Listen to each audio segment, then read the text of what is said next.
Hello, hello, hello, and welcome back. It is Thursday, the 2nd of October, and this is probably the last chance I'm going to get to put anything out before the ESAT next week. So what I wanted to do today is to go through the online practice paper on the UAT website to make sure I'm applying my multiple pass strategy and all my techniques in exactly the same format that you're going to get it next week. To see, because obviously I've been doing it sort of on the papers, which is different. You have to keep track of your own questions that you've been skipping. On the online version, you have flagging and all the sorts of little other things that could affect your performance. I want to make sure I'm good and ready and have practiced it in exactly the same way that I would be sitting it if I were in your position. And as usual, I think I'm going to keep focusing mainly on sort of performance, mindset, technique, all the things to get the best out of yourself possible. Because I've got some sort of feedback and questions from people who've seen these first couple of videos. And they were saying like, oh, I thought this was going to be more like Khan Academy, something very slow and gentle, where I calmly explain how to do the problems. Nope. That's out there. You've got Khan Academy for that. You've got Hank Green if you want people to sort of explain, do the teaching side of it. I think my expertise is on the performance side of things. So once you've learned it, once you've raised your level so you know what your ceiling is, how do you get all of that out of yourself? So if the best you're going to get is 80%, how do you get all 80% of that out and not like make a bunch of mistakes that make you drop to 60%? All the little things that I've been showing you about rushing and so being in the wrong mindset and not reading the question properly, or not even reading your own answer properly and not circling the right answer. Or like I showed last time, being tired, being hungry, and how that affects your performance. That's the stuff I'm interested in, and that's the stuff I'm going to keep bringing forward. And the best way to do that is not by sort of discussing hypotheticals, but demonstrating it. So the plan today, and it's going to take a lot longer because the full one is going to be the full 40 minutes instead of these half an hour chunks or 15-minute chunks for the math 1, math 2. So I've got everything up and running. Let me get this across to here. I'm going to start sharing screen. Let me just check the format's okay. All good. So I'm going down to about that line. Okay. Let me get into the math 1 and let's see how it goes. So first of all, what am I going to focus on this paper? So as you've been going through your preparation, you've been keeping track of what kind of mistakes you've been making. I know for me, that's not reading the question properly. That's not getting the right answer when I've actually got an answer. And I've already focused on that. I'm well rested. I've got good food in me. So I know I'm going to be able to come at this with my best. So bringing all the lessons forward and thinking, all right, this is going to be the one. This is going to be the important run. I'm not going to make the same mistakes I'm going to make before. I'm going to do my absolute best, and I'm going to attack this paper and see what would happen if this was the real thing. As close as possible to the real thing, getting myself in the same like attack mindset. That's what I'm going to do. So preferred mode, let's do it timed, obviously.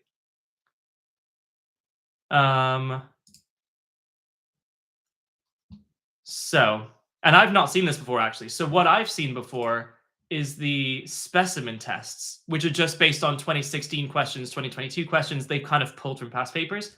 I don't think I've seen this. So this should be, if they're new questions, this should be completely new to me. I'm going to do what I did before, right on the side, because you won't be able to write on the real thing.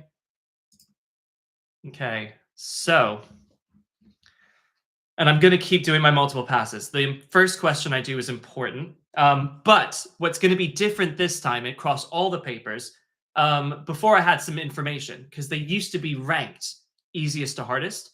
And so by doing them in reverse, I made sure I knew I was going to get the hard questions first. This time, I have no idea. So it's going to be blind. The first question could be the right one. The skipping could be a bit more random this time, but let's do it. Okay, so I remember doing this question. So that means it's taken from past papers. That's fine, but I'll still go through. So 5xy squared I'm going to rewrite it. So that's 1 over 125. I'm not going to make a mistake there. X minus 6, y to the minus 3, 5x squared y. The y's, y cubed, those all cancel down. That's the 5 and the 5 cancels with that to make 5. So that's x cubed. So that's x to the minus 3 over 5, which is 1 over 5x cubed. 1 over 5x cubed. I've got it. Next. One thing to just check. Yes. Okay. So this has an issue where the bubbles extend the whole way across the screen. So I'm going to make extra certain that I've got the answer I intend before I move off. Second question. Okay, so that's P, and P is reduced by 10%, so P is going to go to 9 over 10P, and the next day the new price has increased by 10%, which is multiplying by 11 over 10. So it's 99 over 100 is 0.99P. Q is going to increase 10% to go to 11 over 10Q, and then it's going to reduce by 10%, so it's going to go to 9 over 10 of that new price, which is again going to be 0.99Q. So both of them are lower than original. A, it is still A, and I'm going to move on. I forgot to take split times. Whatever, I'm in too deep now. 3. It's all right. You won't be taking splits in the real thing. Let's do this as a proper dry run. Okay, so let's factorize this. So minus 60, so that's minus 20. Aiming for minus 60, that's minus 20 plus 3 over 5. So that's going to be x minus 4, 5x plus 3 for factorizing that in the top left. On the bottom, I'm going to have 5x plus 3, 5x minus 3, where those will obviously cancel. Keep change flips. So the x squared minus that's on the x minus 3x plus 2 is going to be on the top there. And that's going to be x plus 4x minus 3, where those will cancel. So it's going to be x minus 4, x plus 2 all over 5x minus 3, and x plus 4. Be very careful to get the right one. X minus 4, x plus 2, 5x minus 3, x plus 4. That's correct. I want that answer. And next. Okay. I have to find all the x that satisfy the inequality. Cool. So I'm going to multiply it out. Is this 4? Does it matter? Cool. So 15 over 4 minus 3/4 x minus 3 plus a half x minus x less than 0. I'm going to be careful not to make execution errors here. So that's minus 12 over 4. Leaves me with 3 over 4. Just to avoid any execution errors, I'm going to write these all over 4.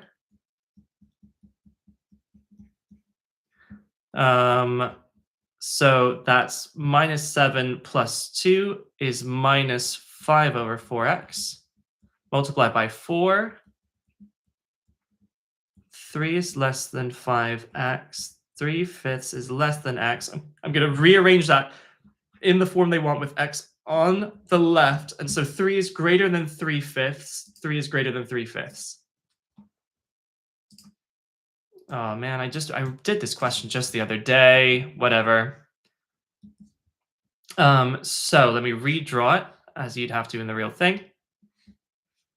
So that's 8 and that's 4. So it's a 2, 1. So that entire thing is a scale up of the 1, 2 root 3 multiplied by 4. So the whole thing is 4 root 3, but it's split into a 1 to 3 ratio, which makes that root 3 and that 3 root 3. And that's 8. So PQ, that length there is going to be the root of 64 minus 27 is root of 37, which is this. And that's correct. Okay, next. I don't need, okay, so the nth term is that, where n is a positive integer. Nth term of another sequence is that. The 10th term in t, which is 10 minus 3 squared, which is 7 squared, which is 49, is the 10th in t, is equal to twice the 5th term in v, which is 15 plus p.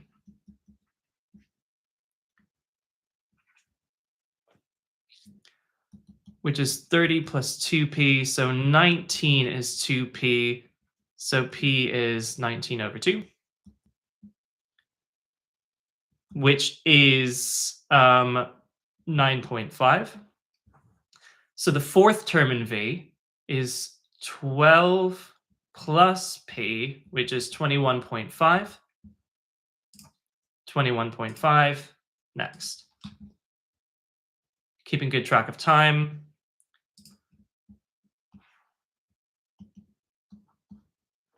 So this one, I do recall this, but that's fine.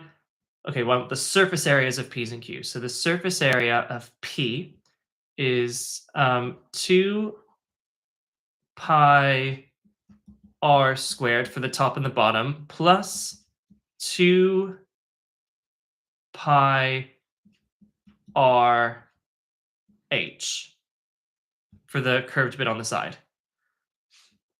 So that is going to be pi over 2x squared plus pi xy. That is for P. For Q, we are going to have similar idea. For the top and the bottom circles, 2 pi r squared plus 2 pi r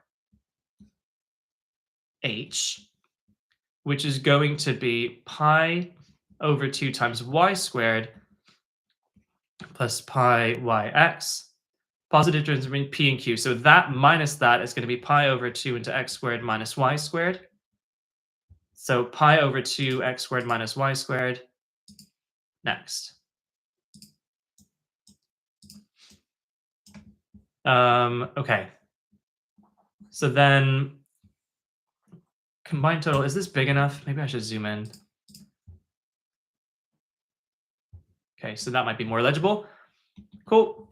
Combined total of 63 pounds. So, okay, that's 7 parts. So each part is 9 pounds. So it was 45 to 18 to make that 63. They spend an equal amount. So it's 45 minus x to 18 minus x. That's now 3 to 1, which means that 45 minus x is 3 times the 18 minus x. And it doesn't matter if I've seen these questions before. This is all about the practice of staying locked in and not making a mistake. If anything, the fact that I've seen it before means I should be getting this right. So they both spent the same amount on sweets, which was £4.50. Good. Okay, so this. Circle at the origin. So the tangent that touches at 4, 3, which is there, the tangent's going to do something like this. That's that. These are right angles. That is 3 for that being 4. So we want the equation. So we know the point, we need the gradient. We're going to find the gradient because we know that's at right angles. So that, that gradient is 3/4. So the perpendicular gradient is minus 4/3. And it goes to the point 4, 3. So y minus 3 is minus 4/3 x minus 4. 3y minus 9 is minus 4x plus 16. The y comes first, so in the right form, 3y plus 4x is equal to 25. 3y plus 4x equals 25. Next. Okay, so here, roll the dice and calculate my total score by adding the numbers. Probability of the score being greater than 9. I'm just going to two-way to, I'm going to do the full sample space here. 2, and the second one could be 2, 3, 4, 5, 6, 6. Which ones are the total score greater than 9? Well, first of all, there's 6 by 6. So there's 36 possibilities. And out of those 36 possibilities, which ones are greater than 9? Well, that's 10, 11, 11. and that's 10 and 10. So it's only those 5 out of 36, and done. Okay. So 8 to the x plus 27 to the x is 13 over 36. 8 to the x minus 27 to the x. I'm just writing them down to make sure I don't make any transcription error and have to do things in my head. Add them together. 2 to the 8x is equal to 18 over 36, which is a half. So 2 cubed to the x is 2 to the minus 1. So that's 2 to the 3x plus 1 is 2 to the minus 1, which means that 3x plus 1 is minus 2. 3x is minus, sorry, that's minus 2. X is minus 2/3. What is the value of x? Minus 2/3. I am happy with that. Okay, rearrangement to make y the subject. So x is 5. Well, okay, let's get the y's on the other side. So what we're going to do is we're going to move that over. 2y cubed plus 1 over 1 minus 2y cubed is equal to 5 minus x. I'm going to get everything on one line. So 5 minus x minus 10y cubed plus 2xy cubed. Going to get all the y's on one side.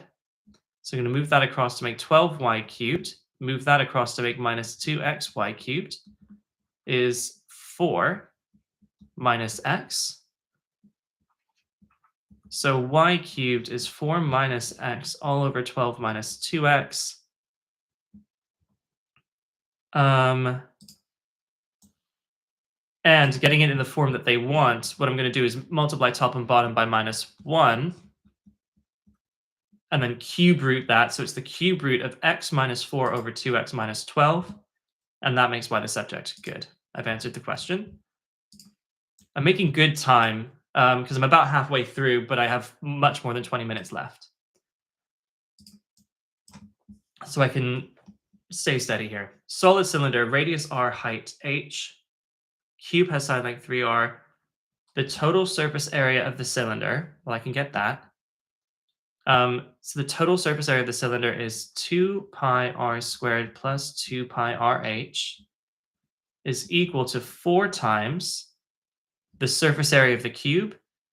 Well, the face of the cube is 9r squared. And there's 6 faces of those 9r squareds. I have to find h in term. Okay, so I'm going to, first of all, divide by 2.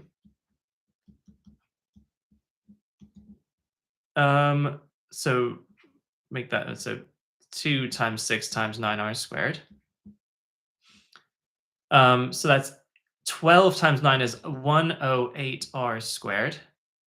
So pi rh is 108r squared minus pi r squared. I'm going to divide by r. So h is 108r. Well, let's take the r out, actually. R into 108 dividing by pi. And I remember making this mistake last time. Not this time. Divide by pi makes that 1. So it's going to be r into 108 over pi minus 1. That's what I want. Next.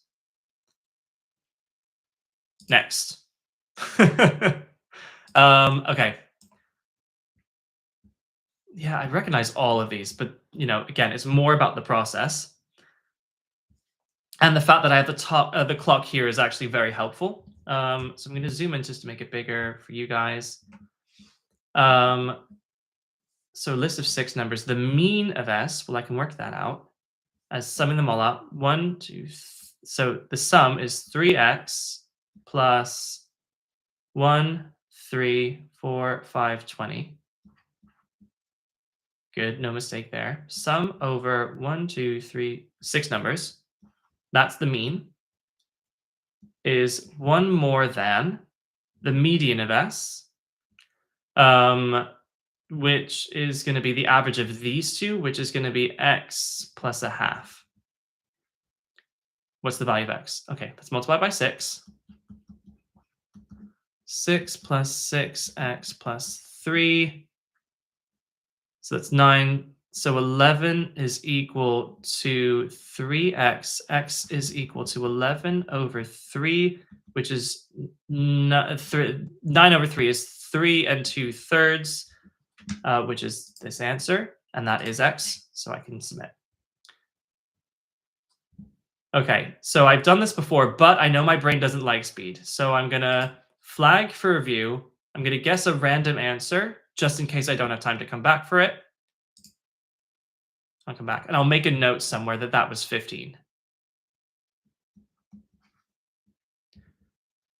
So I should always keep track of what's to go to just in case something goes wrong with the flagging.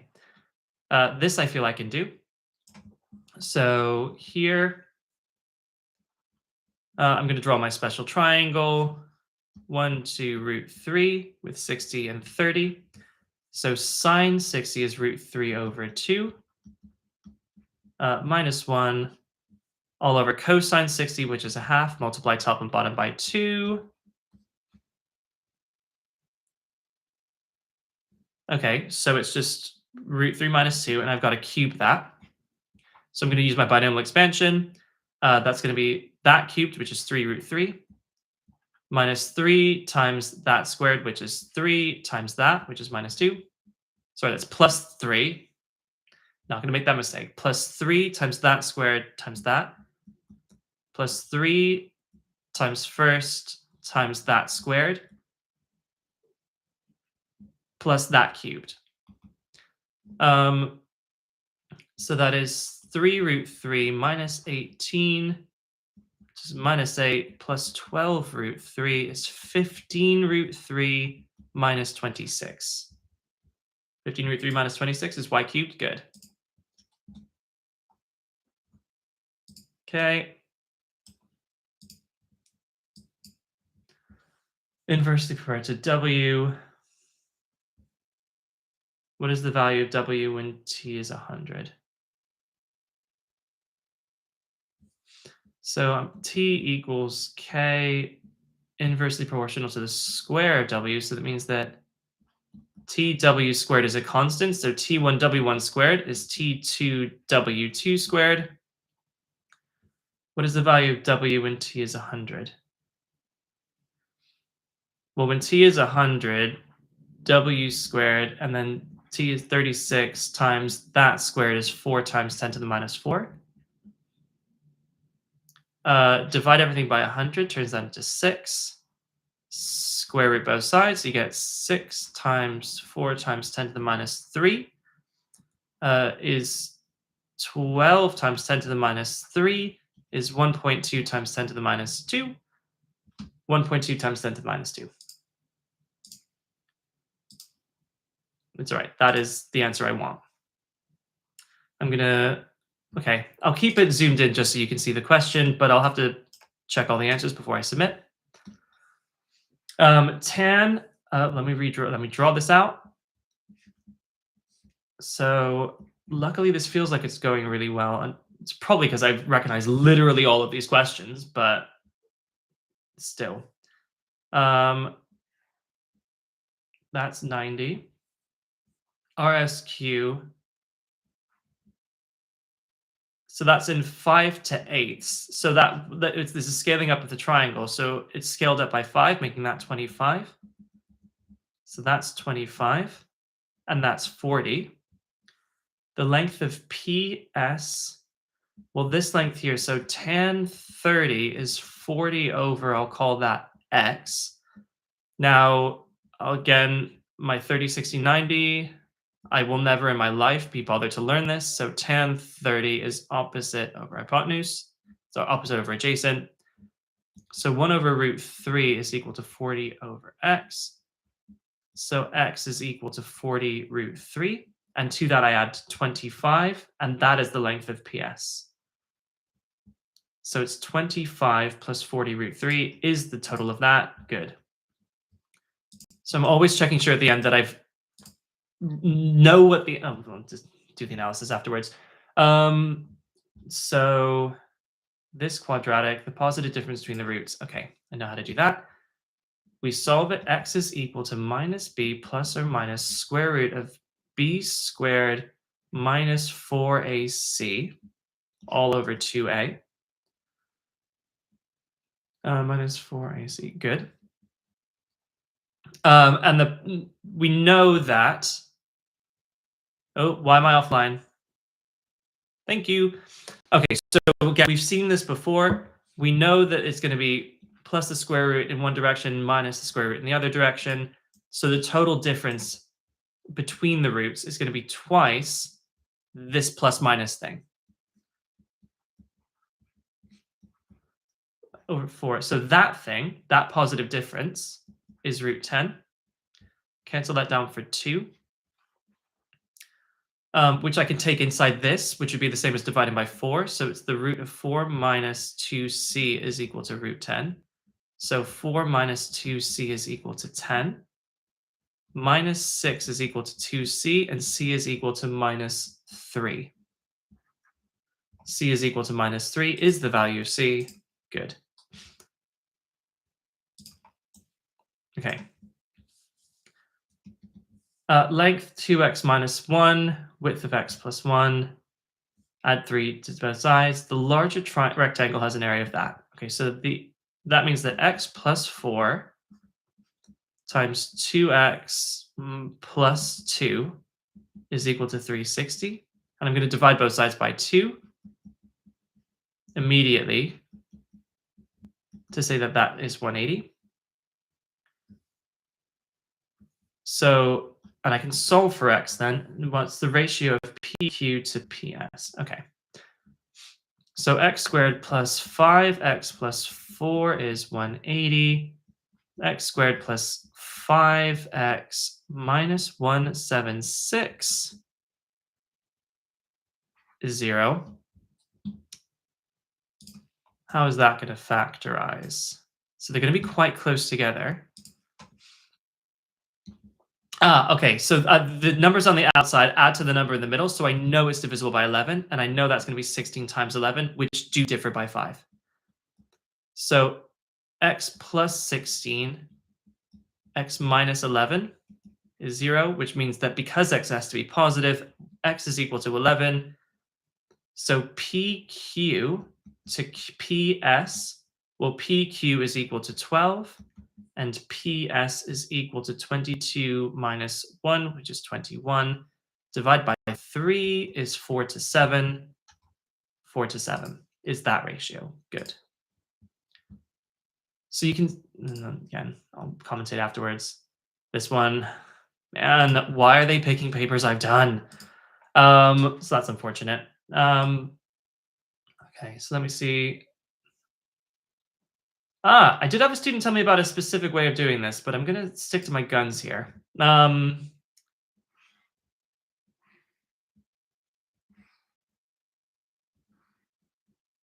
sorry, that's not how I like to do my similar triangles by drawing them out separately.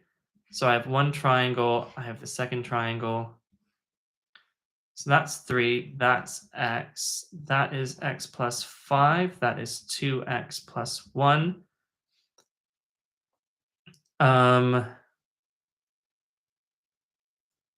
So what is the length of QR? So I've got to remember that at the end. Now, how I'm going to do that is to say that 3 over x equals x plus 5 over 2x plus 1. And then let's solve that. So cross multiply equals x squared plus 5x. X squared minus x minus 3. So x is equal to minus b plus or minus the square root of b squared minus 4ac all over 2a. And then realistically, once you get here, this is the only one with a root 13. That was what my student spotted. But let me follow that through. So then I need to find 2x plus 1. So 2x, I just get rid of that. Plus 1 I do 2 plus root 13. From that, it can't be negative because I need x to be positive. So that's where that goes.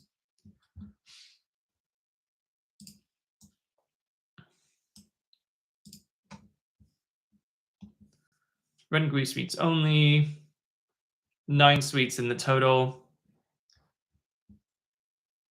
2 sweets from random. Not eating any green sweets means eating 2 red sweets. So if there are reds out of the 9 original, and then there are minus 1 reds out of the 8 left, and that's equal to 5 over 12. Then that's r squared minus r over 72 is 5 over 12, multiplied by 72. Okay, so r squared minus r is equal to 30. R squared minus r minus 30 equals 0. And you can see I can see that I'm doing really well on time, so I'm just not stressed at all.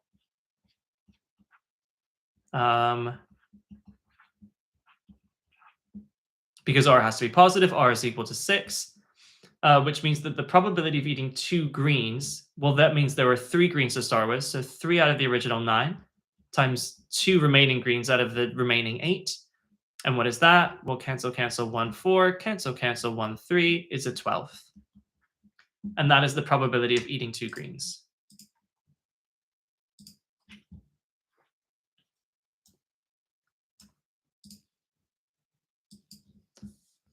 Okay, so the point minus 1, 5. I then translate by 3p minus 4p. And then I translate by q minus 2q. And I end up on 3, 2. So this means that 3p plus q minus 1 equals 3. So 3p plus q equals 4. And I also know that minus 4p minus 2q plus 5 equals 2. So minus 4p minus 2q equals minus 3. So 4p plus 2q equals 3. And if I subtract these equations, that minus that is p, that minus that is plus q, that minus that is minus 1. So p plus q is minus 1. Cool. Complete range of values of a for which the minimum point of the graph, well, the minimum point, I'm going to complete the square. So x plus a squared minus a squared plus a. So the minimum point is at minus a and minus a squared plus a. And I need that to lie above the x-axis, so I need the y-coordinate, minus a squared plus a, that to be positive. So I'm going to sketch minus a squared plus a, which is obviously a into minus a plus 1. So it crosses at 0 and 1, and I need it to be bigger than 0, so I need a to lie between 0 and 1.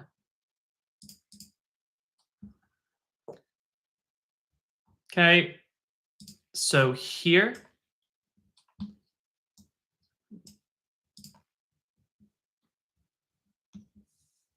okay, so there's a bunch of stuff. What is the probability that the 2 containers have a combined capacity of exactly 10? So I can either get a 2 then an 8, or a 3 then a 7, or a 7 then a 3, or an 8 then a 2.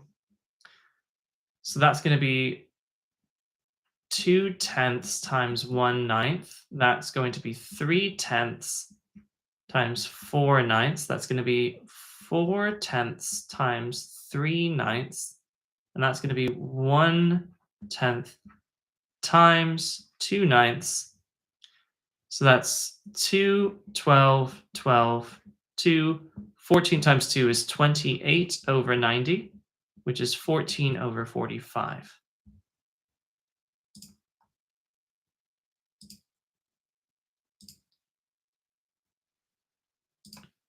So here,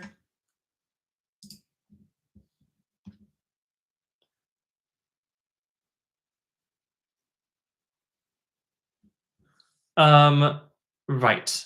So Smaller cuboid has lengths exactly half the lengths. So the length ratio, small to large, is in 1 to 2. And that's a length. So we just divide that root 77 by 2. So on the smaller sides, we know the hypotenuse is the square of x squared plus y squared plus z squared is the diagonal. And we know that's root 77 over 2. And I'm going to bring that inside the square root so that I can say that 4 plus 9 plus x squared is 77 over 4. So x squared is 77 over 4 minus 13, which is 77 over 4 minus 52 over 4, which is equal to 25 over 4. So x is equal to 5 over 2. What is the value of x? It is 5 over 2. Ugh, more speed. I hate speed. Even though I've seen both these questions in my previous 2 runs, which is unfortunate. Didn't know that was going to happen. But these are blind solves. Okay. So the speed of A is 1.12 the speed of C. The speed of Sam is 0.98 times the speed of C. So VA over VS is 112 over 98, which is 56 over 49, which is 8 over 7. When at the time at which Alex crosses the finish line, what time is that? Well, distance is speed times time. So the time we're looking at is 400 over VA. And where is Sam? So the distance Sam has traveled is speed, which is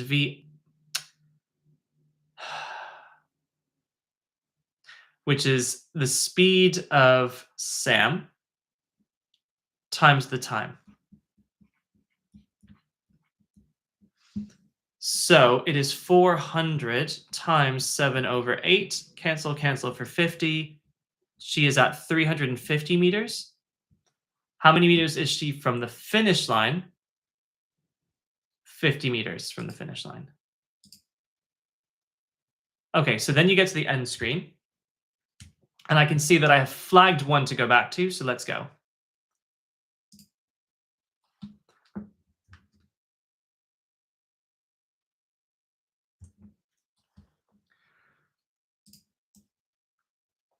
Okay, so a cyclist rides along a track and then immediately turns around and descends along. And I've got 9 minutes left. I've got plenty of time. So 40 minutes is 2/3 of an hour. Times 12 gives a total distance of 8 kilometers. Her average speed for the whole journey, which is total distance over total time. So total distance is 16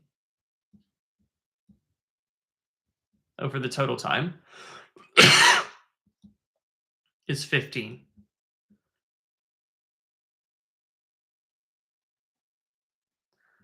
So that means that the total time is 16 over 15.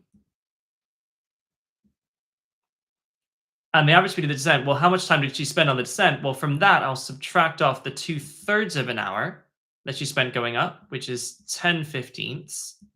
So it takes her 6/15 of an hour to come back down, which is 2/5 of an hour to come back down. And so speed is the distance of 8 over the time of 2/5, which is 40 over 2, which is 20, which I guessed correctly. Funny how that happened. And that's why you guess randomly, by the way, because if I hadn't had time, I would have guessed an answer and it would have been correct. Okay, so let's go back to the, oh wait, sorry, I should have unflagged it once I knew it was done. So let's go back to the review screen. I've submitted answers. There are no flags. Oh, sorry, they were all correct. Wait a minute. So hold on a minute. Okay, now I'll.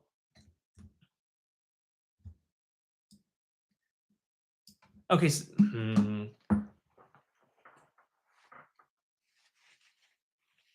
it's marked it for me. It says I got them all correct. That's good. However, I just clocked that it was telling me that anyway. I don't think that'll be the thing in the real thing. This has me concerned that this isn't the exact format you're going to see it. The reason why that has me concerned is I think, at least I got them all right.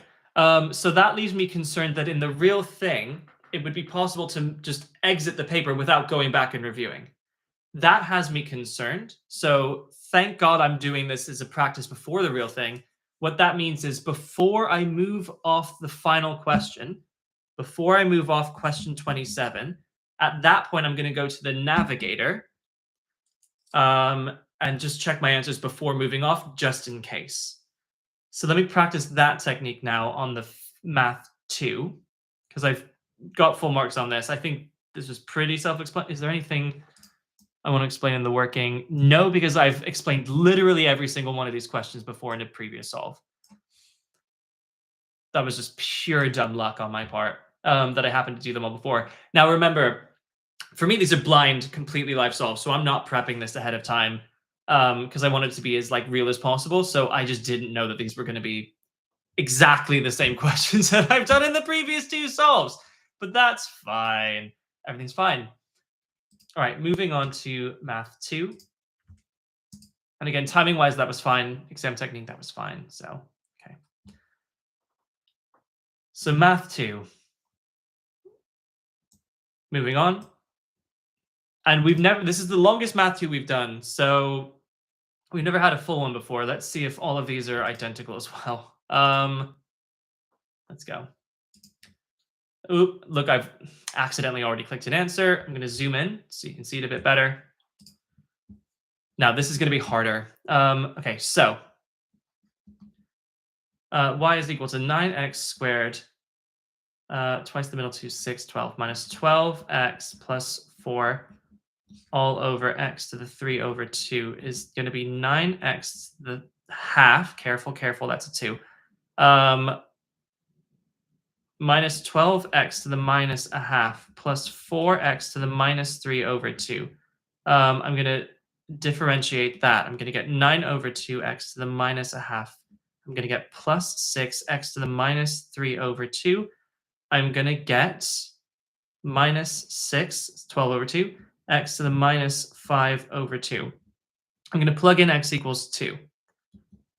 9 over 2 root 2 plus 6 over 2 root 2 minus 6 over 4 root 2, which is 3 over 2 root 2. 9 plus 6 is 15. Minus 3 is 12 over 2 root 2, which is 6 over root 2, which is 3 root 2. And I happen to guess it correctly. Let's go. Okay, simplification of that. X minus 2x plus 2. All over x into x minus 2. Cancels. X plus 2 over x is that answer. Next. Classic. So substitute x equals 2. We have 8 plus 4p plus 2q plus p squared is 0. Plug in x equals 1. We get 1 plus p plus q plus p squared is minus 3.5. I don't want q. I'm going to eliminate q by doubling this equation. 2 and 2p and 2q and 2p squared is minus 7. I then want my p squared to be positive, so I'm going to do this minus that. This minus that is minus 6. That's meant to be a q. This minus that is minus 2p. This minus that cancels. This minus that is plus p squared equals minus 7, which means that p squared minus 2p at the 7 over plus 1 is 0. P minus 1 squared is 0, so p is equal to simply 1. And I'll move on. So here, I notice I can take the whole thing. So that is ab squared c cubed to the x is equal to 2. I'm going to say that x log of ab squared c cubed is equal to log 2. So x is equal to log 2 all over log of ab squared c cubed. Is that an answer, or am I going to have to split this out? Log 2 over log of ab squared c cubed, and that is x.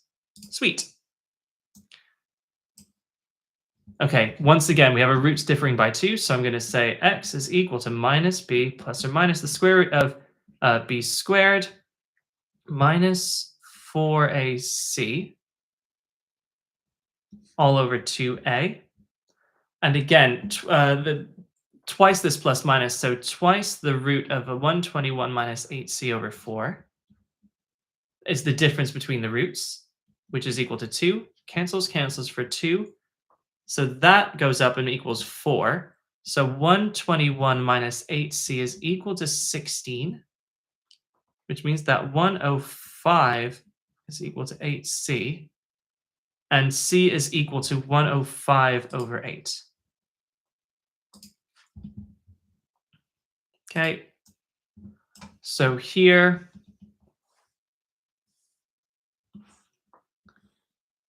point minus 5010, a square is drawn above the x-axis and with PQ on the x-axis. So it's drawn above, so that is my square. A circle is drawn inside the square, with diameter equal to the length of the side of the square. So it's perfectly inside the square. And that's minus 5, that's 1. That side length is 6. So the radius is 3. Now the radius is going to be in the middle there. So that is going to be minus 4 over 2. So it's minus 2 and the 3 up because that's the radius. So it's going to be x plus 2 squared and y minus 3 squared is radius squared, which is 9.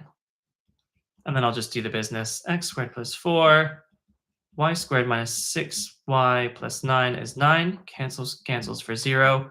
So x squared plus y squared plus 4x minus 6y plus 4 equals 0. And I'm going to be so careful here.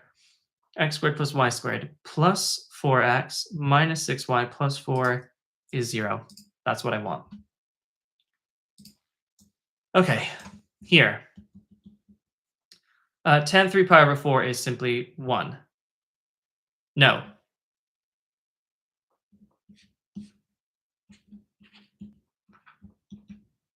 So tan of pi over 4 is certainly 1, but then 3 pi over 4 is in here, so so that's minus 1 actually. Log 10 of 100 is 2. Sine pi over 2 is 1. Take that to the 10th power is still 1. Log 2 of 10 is something bigger than 3. And root 2 is less than 2. So root 2 minus 1 is something less than 1. Take that to a 10th power, I'm going to get something smaller than 1. And the biggest one has to be this one.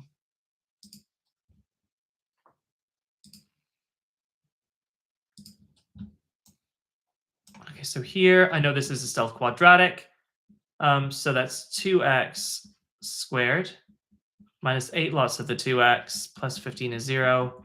I'm not even going to substitute. I'm just going to call that 2 to the x. So that's going to be minus 3 minus 5. This equals 3, 2 to the, come on, 2 to the x is equal to 5. So x is equal to log 2, 3, or log 2, 5. If I add those together, I get log 2, and then the arguments would multiply to give me log 2 of 15. Okay, or this is not log 2, this is based on log 10, so I should instead have done x log 2 equals log 3. So x is either equal to log 3 over log 2 or log 5 over log 2. And if I add those together, I'm going to get log 3 plus log 5 all over log 2, which is log 15 over log 2, which is that. Or you could know your change of base formula. But that's how you would do it if you didn't. Okay, how am I doing on time? I'm okay. I'm a third of the way through, and I've only used 10 minutes. Okay. Which of the following is not possible? Oh, I like this. Well, it's a quintic. So I could get one, do. So 2 max and 2 min is possible. Actually, let me just draw these out and see, because I know it's a quintic, which means I know it depending on whether A is positive. So it's either it has to go from bottom left to top right or top left to bottom right. It can never turn back on itself because it doesn't have a leading power of X, which is even. So 1 local minimum and 2 local maximum, 2 max, 1 min would do something like this. That turns around on itself. So I'll immediately highlight that as a candidate. 1 min, 1 max, that's a minus quintic of some form. No local minimum or maximum, well, that's just x to the 5 itself, which has a turning point through the origin. So that is the one that it can't be, because that's the one that doesn't go along the diagonal. It turns back on itself. So here, I'm just going to be super diligent. In fact, this might take some time, so I'll just flag this one, guess a random thing, and move on. I'll make a note that that was question 10 to come back to, but I flagged it. So let me write 10 just in case. So this I'm going to draw out. Draw a janky circle. Circle, man, that's ugly. Okay, but it doesn't matter because that is 20. And that is 10. And I immediately see a 1, 2, root 3. So that's 10 root 3 with 60 and 30. So the area, I need to get the area of the full thing and subtract the circly bit. So the area of this triangle, half base times height, is 50 root 3. Multiply that by 2, so it's 100 root 3. And from that, I'm going to subtract, well, that's 60, so it's 120. So it's a third of the circle. So it's a third of pi times r squared. So I can take out 100, and I get root 3 minus pi over 3.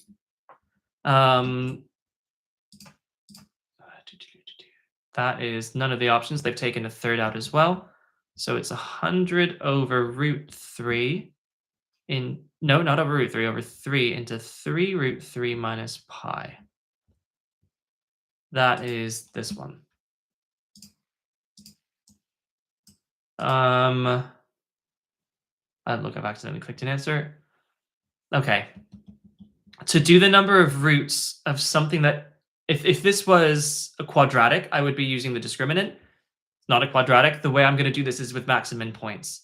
So I'm going to differentiate, and I'm going to get 4x cubed minus 12x squared plus 8x equals 0. So I'm going to take a 4x out. I'm going to get x squared minus 3x plus 2 is 0. 4x, x minus 1, x minus 2 is 0. So there are turning points at x equals 0, 1, and 2. I'm going to plug those in to get the y values at those points. 0 will give me minus 10. 1, I will get 1 minus 4 plus 4 minus 10 cancels minus 9. I will then get, well, actually, it literally doesn't matter because of the order and the fact that this is a quartic. I know it's going to, and it's a positive quartic, I know it's going to go something like this. The one in the middle is going to be the maximum point, which is already at 1 minus 9, which is definitely below the x-axis. So it doesn't make its way back up to the x-axis, and there must be 2 distinct real roots. There are 2 distinct real roots. Next. Interesting. That might take time, so I'm going to guess. Love a trig question. So I'm going to call it C, S, and T just to save some seconds. Minus 3 sine over cos times sine is sine squared over cos equals 1. So 7c squared minus 3s squared equals c. So 7c squared minus 3 sine squared is 1 minus cos squared. 7c squared minus 3. I'm just going to expand this all out just to avoid making any issues. So 10c squared minus c minus 3 is 0. So it's minus 30, which is minus 6 plus 5 all over 10. 2 cancels with that to make 5c minus 3. 5 cancels with that to make 2c plus 1 equals 0. And scrolling down just so you can see, that means that cosine theta is equal to 3/5 or minus a half. There we go.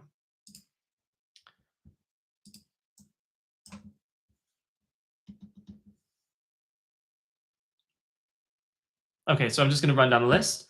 This would give me 6 log y equals x log a. So that doesn't work because it would be against x, not against log x. Log y equals log a plus x log b. So that would be linear with log y against x again.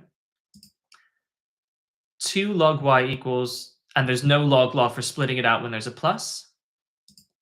Log y equals log a plus b log x. That is linear. And this doesn't work. So that's the linear one, where the gradient is b and the intercept is log a. Cool. Coefficient of x cubed in that, in dy dx.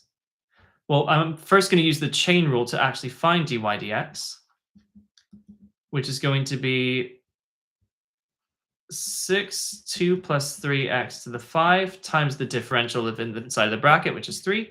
So I'm going to get 18 into 2 plus 3x to the 5. From that, I want the x cubed term.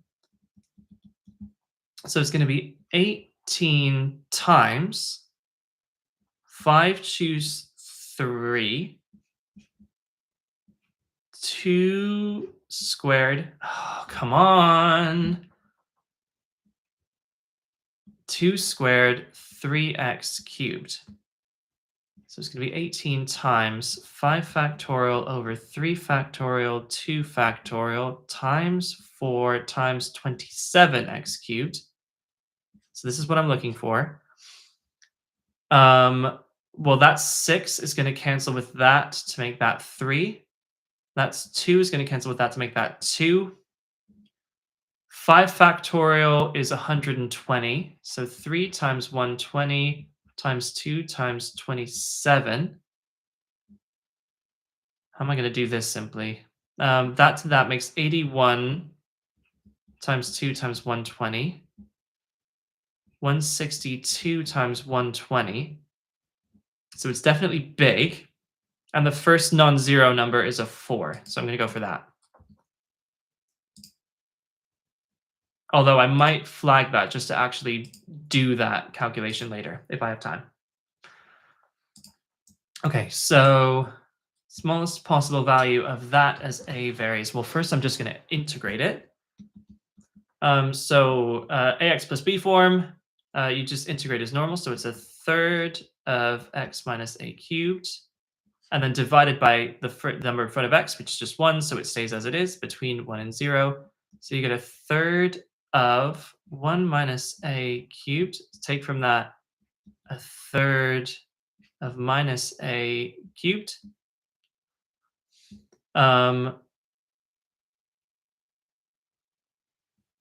So that's a third of 1 minus 3a plus 3a squared minus a cubed.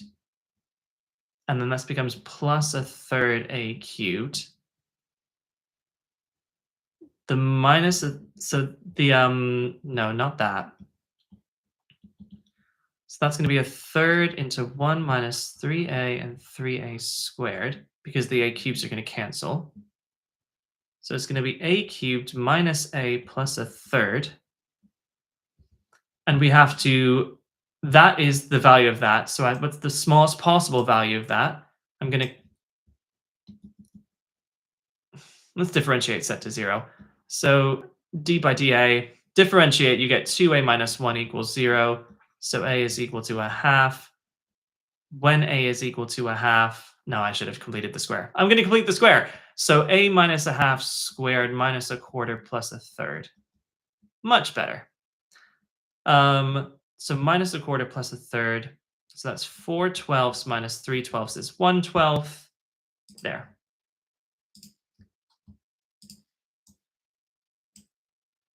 Ooh. I actually don't think I've seen this question. Okay. The mean is 0. The range is 20.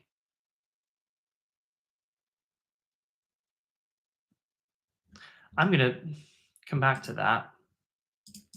Just guess 8. Because that's big. My nemesis. I know this question, and I'm not going to get it wrong live. Right, and the real thing, I would actually try this. So, sketching this out, what that means is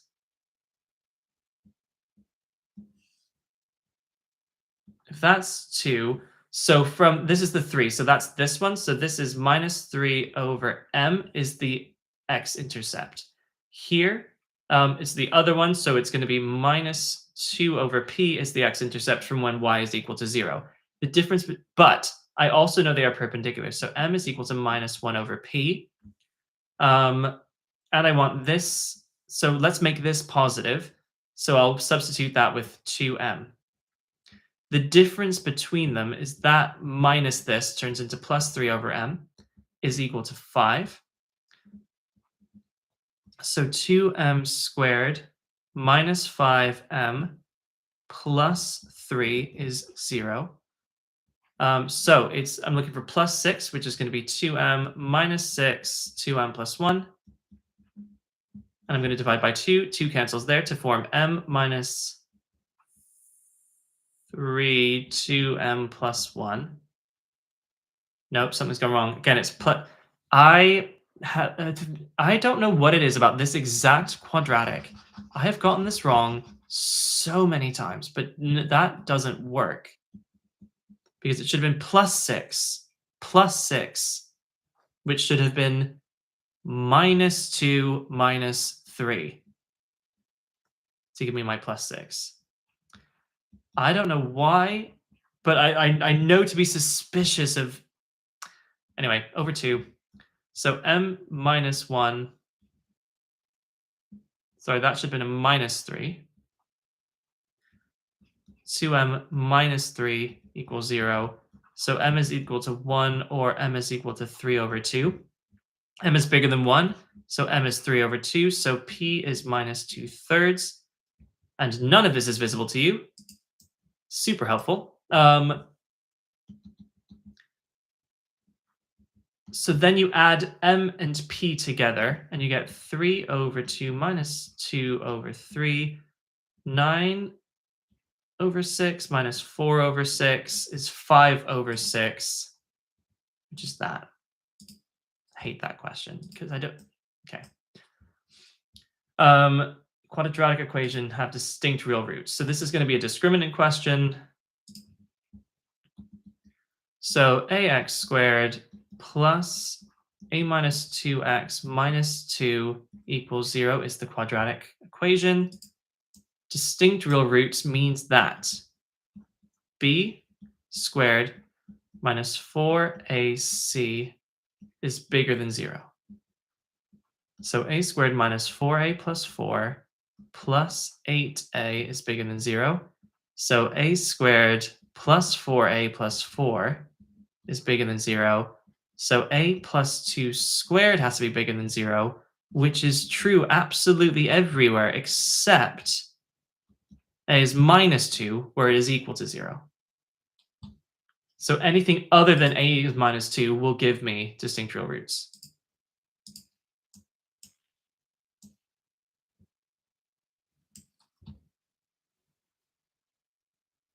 This is going to take some computation. We'll come back to that. This looks better. What I know I'm going to have to do, because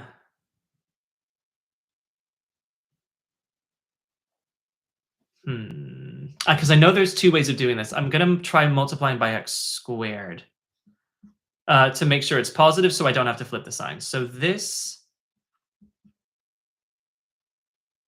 I multiply by x squared. One of them is going to cancel and one of them is going to multiply in. So this thing is bigger than 0. So x into x, well, x cubed, 6x squared, and 9x minus 4 is 0. So then I still have to factorize a cubic. Let me try 1. And it does work. So if I substitute in 1, I get 0, which means that x minus 1 is a factor. And then I don't do long division. I use the inspection method. So that would give me minus x squared. I need another minus 5x squared to get me there. So that's plus 5x. I need another plus 4x to get me there. And 1 minus 1 times plus 4 is that minus 4. Bigger than 0. So x into x minus 1. X minus 1, x minus 4 is bigger than 0. So we have a repeated root. Let me sketch this. So it's 0, a repeated root at 1, which means it's a turning point there, and that at 0 is there. And we need this to be bigger than 0. Apologies. That turning point should not have been there. That should have been that. So x is 0. So when x is less than 0 or when x is bigger than 4, that thing will be positive.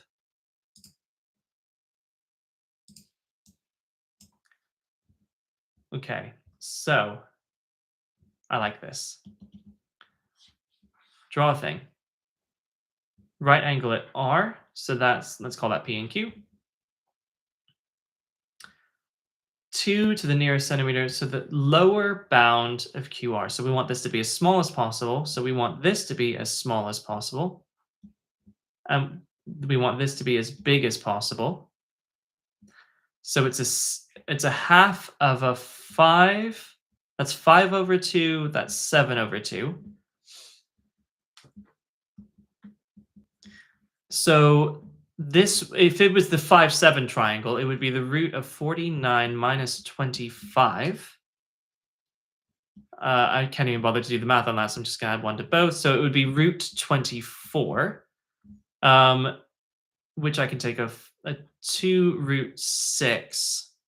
But I've divided the whole thing by 2 to get to the true triangle, so this would be root 6. Okay.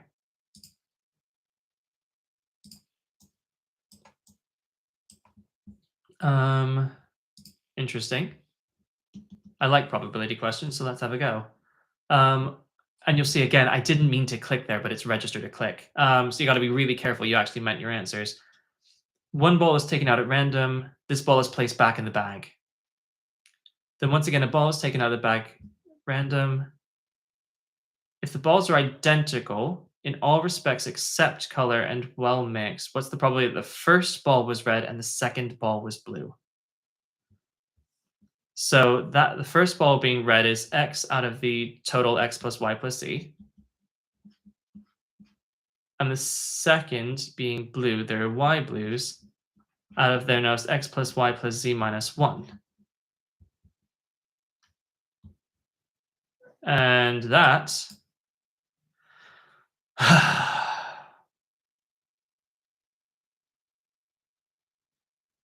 okay, so I'm going to call that xy over x plus y plus z squared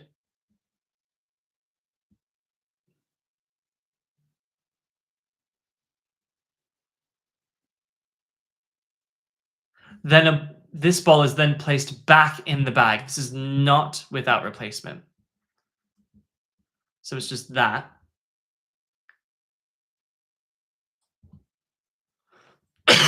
So the total stays x plus y plus z.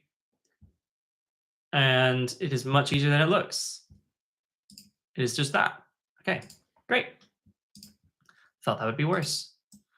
Okay, so that total length for which this is true, where is that true? I'm going to sketch.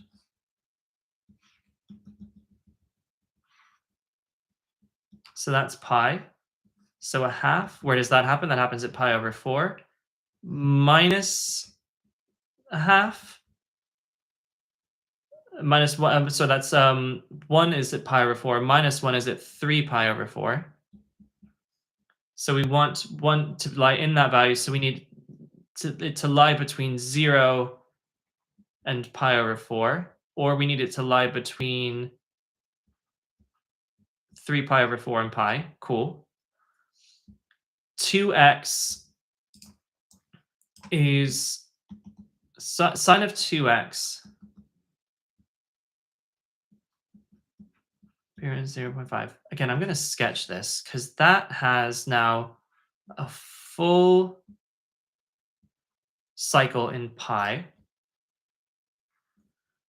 A half would have been pi over, sine is opposite, so it would have been pi over 6. So 2x would be pi over 6 or pi minus that. But the true x, I have to divide by 2 now.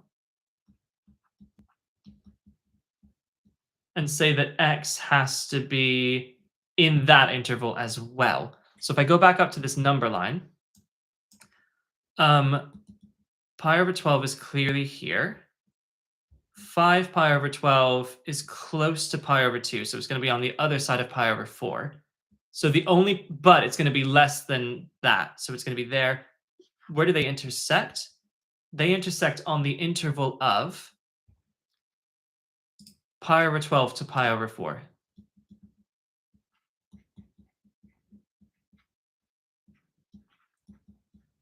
And the total length of that interval is pi over 4 minus pi over 12. 312, 2 equals 2 pi over 12, which is pi over 6. Okay.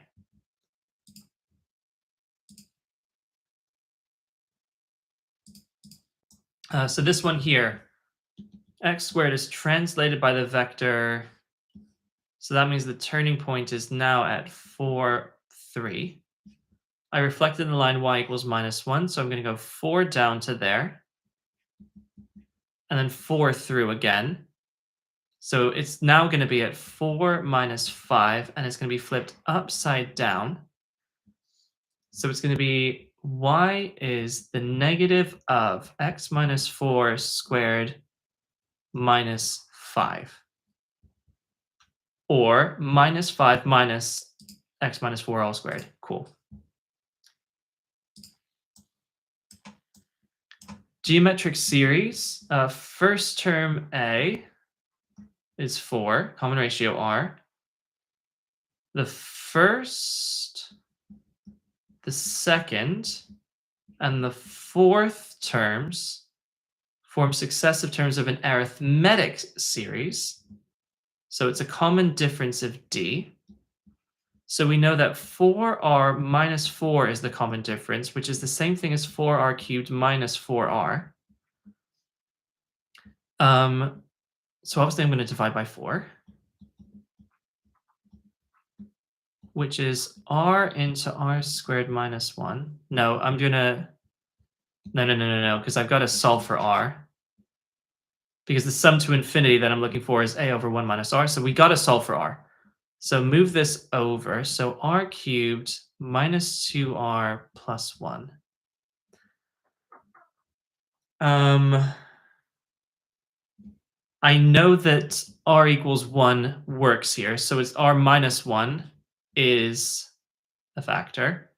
And that's going to be r squared. So that's minus r squared plus r squared minus 1. So either r equals 1, which it can't do, or this thing is true. So r squared plus r minus 1 equals 0. Let's solve that. And this is the final question, and then I'll go back. So r is equal to minus b plus or minus square root b squared minus 4ac all over 2a. R is positive, so we have to take the plus case. So it's minus 1 plus root 5 over 2. And that is r. So then the sum to infinity is a over 1 minus r. Multiply top and bottom by 2.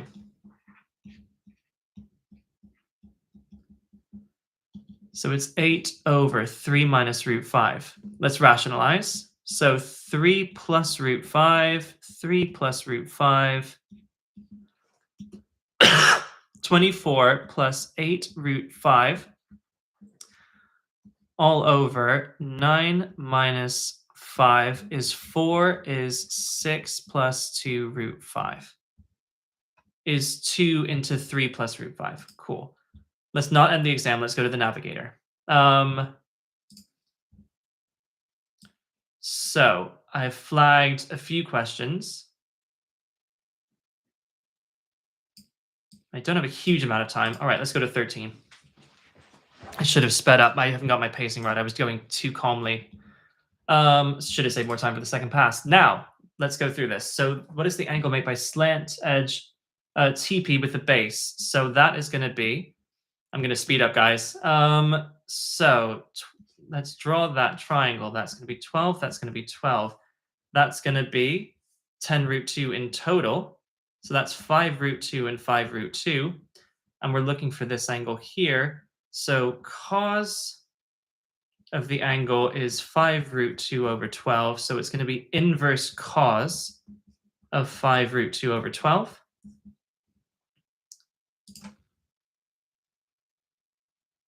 Cool. Unflag. Navigator. This is flagged. Let's go. I didn't do this one. Cool. So A is 1. Sorry, A is 2. A2 is the previous one. And that minus plus minus 1 to the 1. So it's going to be equal to 1. Then A3 is going to be the previous one, which is 1 plus 1, which is 2. So it's going to go 2, 1, 2, 1. Each repeat unit adds up to 3. There are 50 repeat units because there's 2 per repeat unit. So that's going to be 3 to that. Okay, cool. Unflag that. What else have I got? 16. I don't have time, so I'll trust my judgment on that.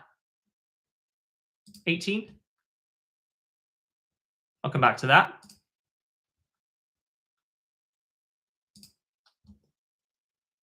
Okay, so here, integer lengths, total perimeter is 12. I can't, so if I had 1, the others would have to be 5 and 6, and that doesn't work because these don't exceed that. So let me try 2. I have 10 left. 4 and 6 doesn't work because the sum of 2 needs to be bigger than the sum of the 2 smaller has to be bigger than the biggest. So it has to be 2, 5, and 5.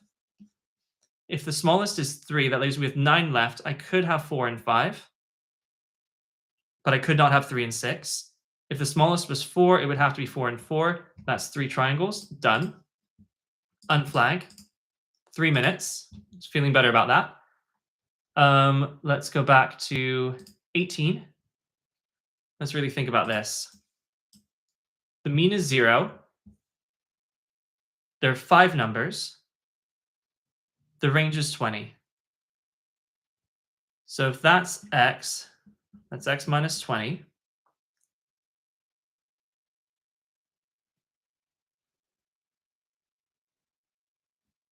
The mean is 0.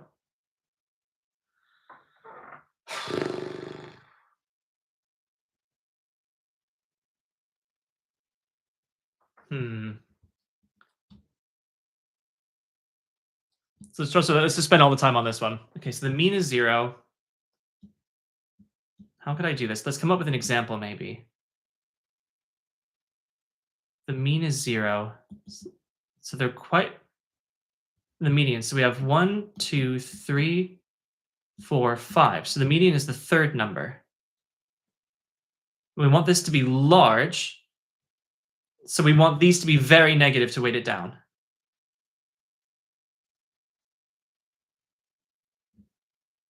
So let's call this something like, so like 5 minus 15, and they sum to 0. So I have, that's already leaning minus 10.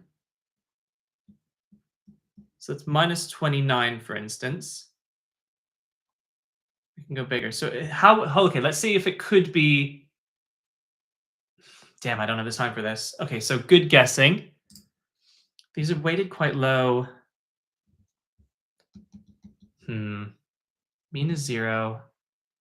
So they sum to 0, and the range is 20.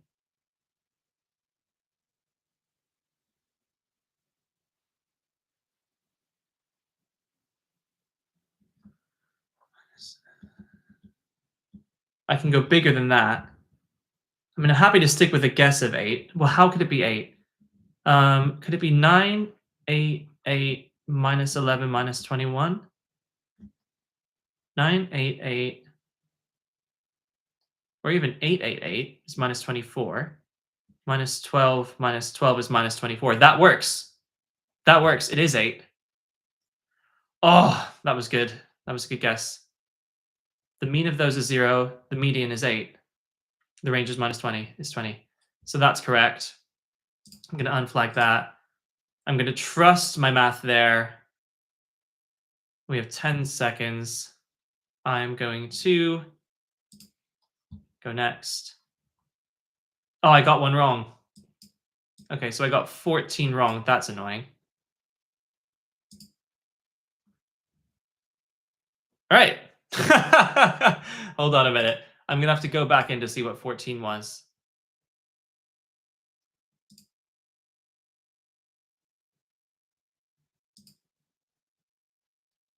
I hope they're in the same order.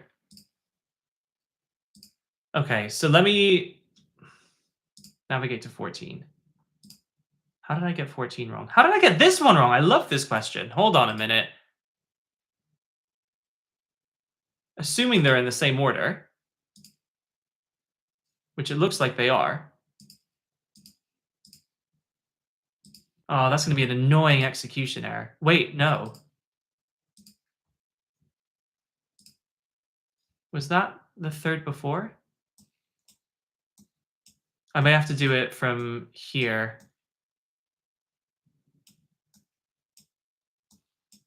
Okay, so looking here, it looks like, yeah, this was the first. Okay, so that's good to know, is you don't even get your feedback in the timed one. Okay, so I'll adjust that, I think, maybe in the physics. But so this one was question 1. This one was question 2. Yeah, these are all in the same order.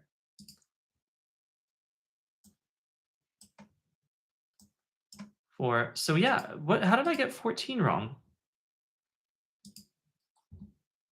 Okay, so let me zoom out and find that.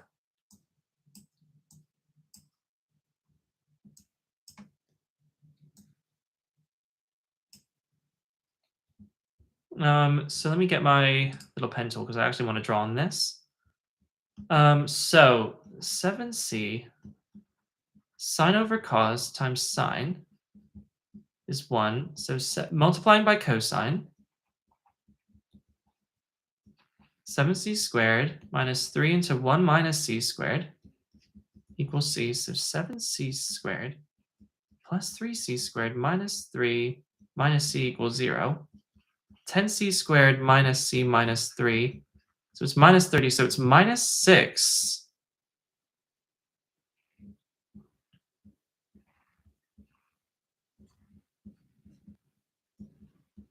and plus 5.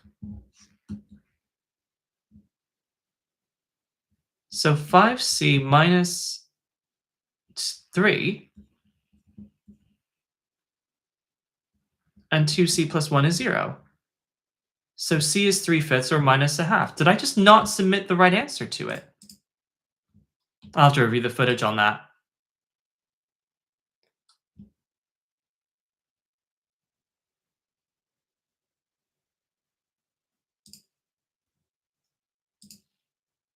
Okay, so let me just see if that was right.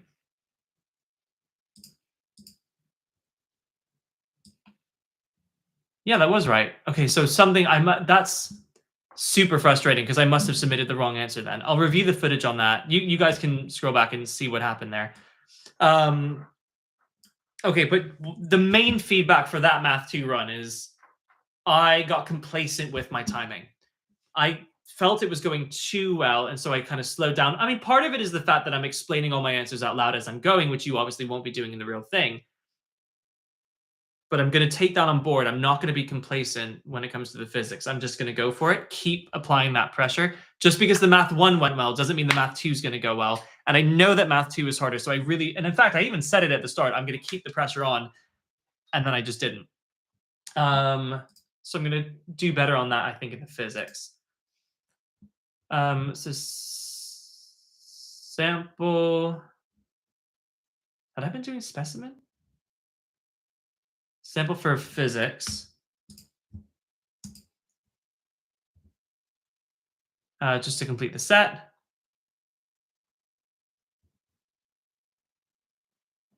You see, I do still want the timed mode, but it does mean I have to finish in enough time that we can also review all the questions in the 40 minutes. Because otherwise it's just going to kick us out. So I'm going to get rid of that. I'm going to make sure we get... come on. Come on. Okay, let's find a nice, good spot. Oh, in fact, I'll just write to the right. Okay, what just happened? Okay, let me make sure this... Yeah, scale is appropriate. I'm just going to skedaddle on over here, and we'll do the physics. Okay. Now, let's go.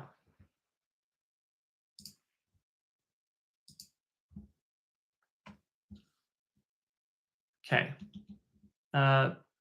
P equals IV. Current is charge per unit time. Charge of 180. Voltage of 9. Time of 4 times 60. Cancels for 3. 27 over 4 is nearly 7. Is that. That is the power. Cool. So here, move here. Okay, so the thing about the rate of flow, so I know that the rate of flow of heat energy is the thermal conductivity times the cross-sectional area times the temperature gradient. So here, which two changes in each independently result in an increase in the rate of conduction? So I need to either increase the cross-sectional area or increase the temperature gradient. Increase the diameter of the copper bar increases the area, so 4 works. So I need to examine now 1 or 3. Increasing temperature T1.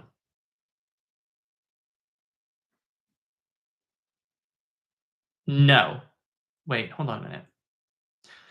Increase the rate of thermal. Let's go one by one. So that's the higher temperature. So I want to increasing T1 decreases the concentration, the temperature gradient. Increasing T2 will increase that. 2 works. 3 will decrease the temperature gradient, so we'll slow it down. So it should be 2 and 4. Where's 2 and 4? Oh, it's there. I missed that option. So because both of those, that increases the temperature gradient, that increases the cross-sectional area. Good, done. Here, mass, car of mass 1400, pulling a caravan of mass 1000. I did this one the other day.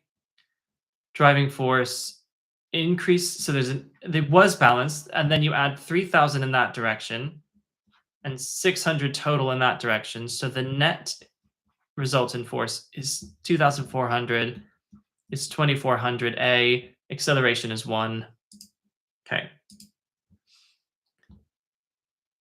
Again, I'm not even going to lie to you guys. I remember doing this the other day, so it's not going to be as helpful. But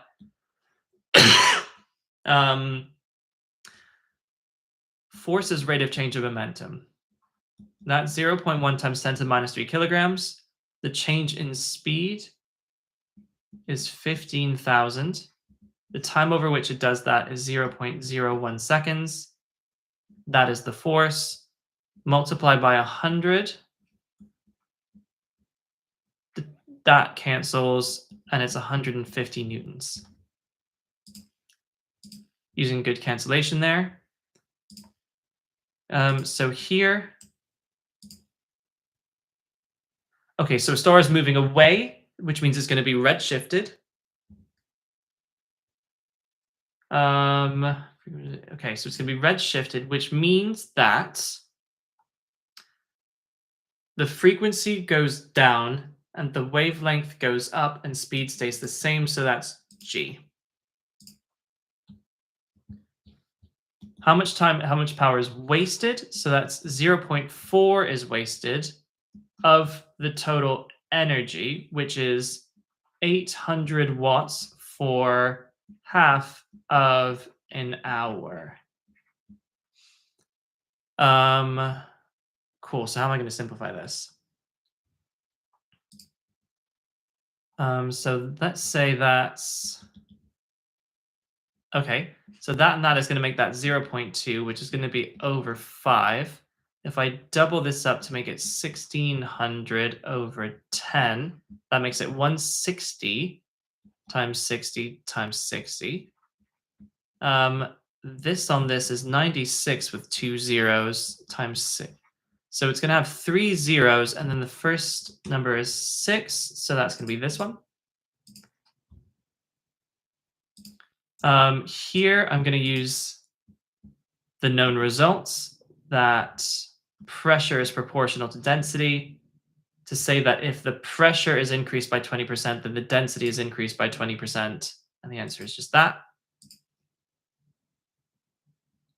This charge, force, right, this is going to be F equals BIL.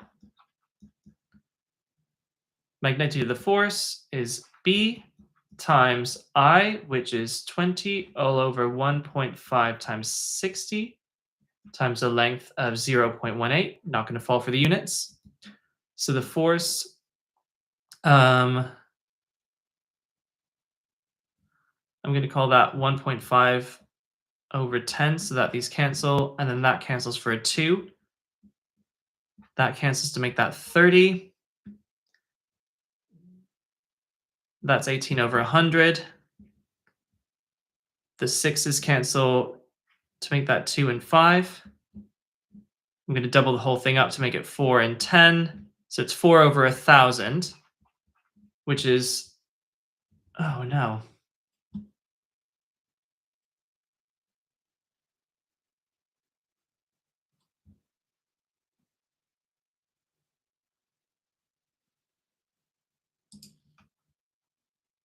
Okay, I've done it wrong. Let me try it again.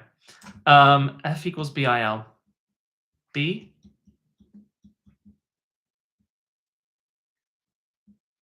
20 coulombs in 90 seconds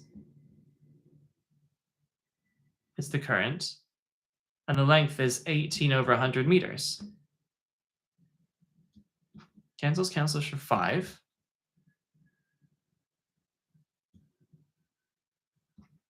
$15 over 100 cancels for 3. Cancels for 30. Cancels for 5 and 2. No, and 3.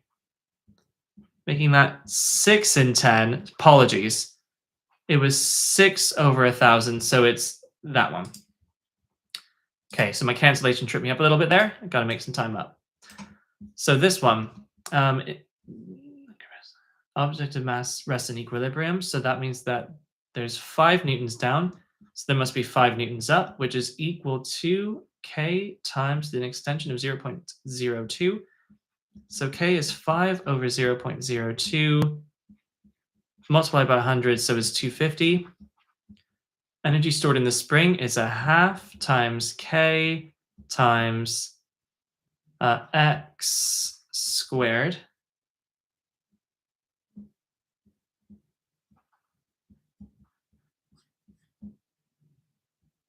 So well, in fact, hold on, no. Why is my simplification? Come on, no, lock in, right. Half times 250 times 2 times 10 to the minus 2 squared is 4 times 10 to the minus 4. Cancels for 2. So it's 500 times 10 to the minus 4.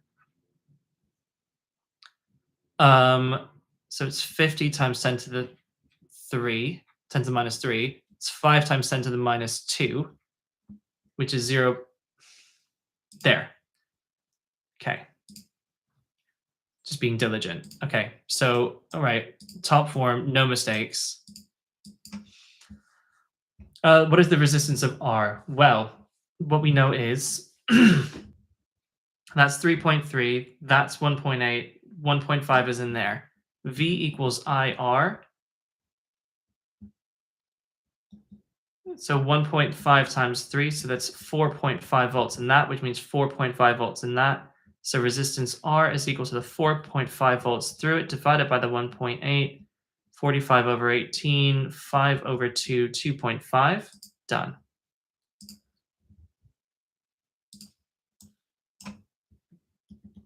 This one, 6 neutrons, another isotope. Okay, so what that means is the number of neutrons in this is the mass minus the proton number, so it's 2x minus 7 is equal to the number of neutrons in this, which is going to be x plus 3 plus 6. X plus 9, move that across, so x is equal to 16, which means it is, Q is, well, the number of neutrons is going to be that at top minus bottom. So it's going to be 2x plus 1 equaling 16. So 2x equals 50. Lies. The number of neutrons is 2x minus 1, where x is equal to 16. So it's 32 plus 1 is 33, is the number of neutrons.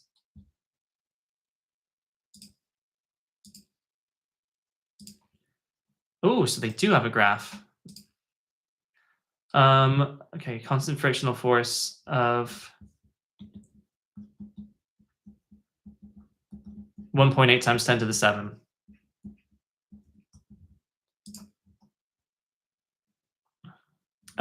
We know that the resultant force is the rate of change of momentum, which is 3 times 10 to the 6,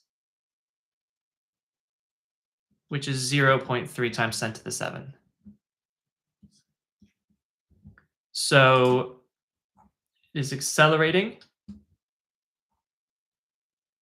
So the driving force has to be the 1.8, so it has to be 2.1 times 10 to the 7 to be bigger than the 1.8. So 2.1 times 10 to the 7, and you get that. Block of mass pushed by a constant force. Block accelerates uniformly. How much work is done against resistive forces?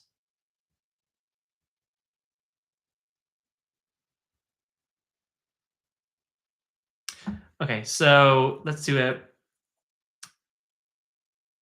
The work done is equal to force times distance. Let's work out the acceleration uniformly from rest. And we're going to see about this just to, organize. So it goes from rest. It ends up at 2 after 4 seconds. So V equals U plus AT. Acceleration is 0.5. Which means that if that's 8, the resultant force is M times A, which is 3. So the resistive force has to be 5.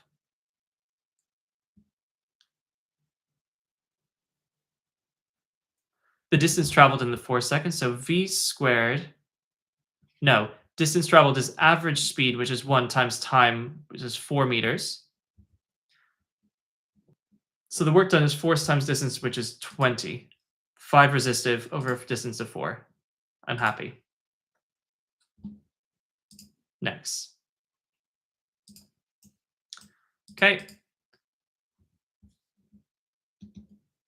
Okay, so heat is transferred at the rate of P, which means that the heat energy is P times T, and that energy, Q, equals mc delta T.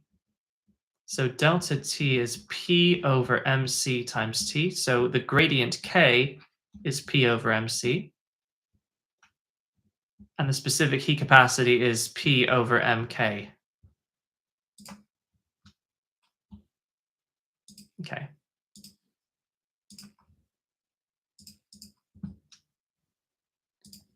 Non-ideal. So we're going to go for primary. We're going to go for secondary. In each one, we're going to do NVIP. 100 turns on the primary, 25 turns on the secondary. It is provided with 3000 power at 12.5 amps. So the voltage is 3000 over 12.5. I'm going to multiply top and bottom by 8. To give me 100, knock 2 zeros off. So that's 240 volts there. The voltage is the same as for an ideal transformer. So it's stepped down with the ratio of 4 to turn that to 60. But the current is 40, making that 2400. Okay. So the efficiency is 2400 over 3000. Knock those off. 6's make that 4 and 5. So it's 80% efficient.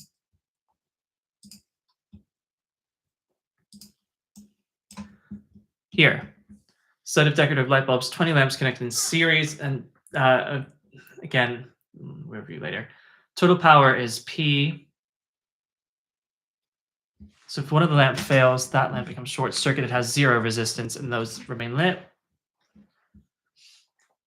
Okay, so there's a voltage connected to, let's call that 20R. And then the same voltage connected to 19R.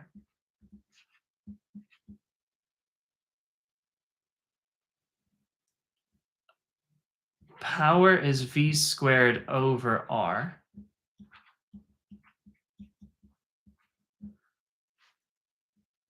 So this is, to get from here to here,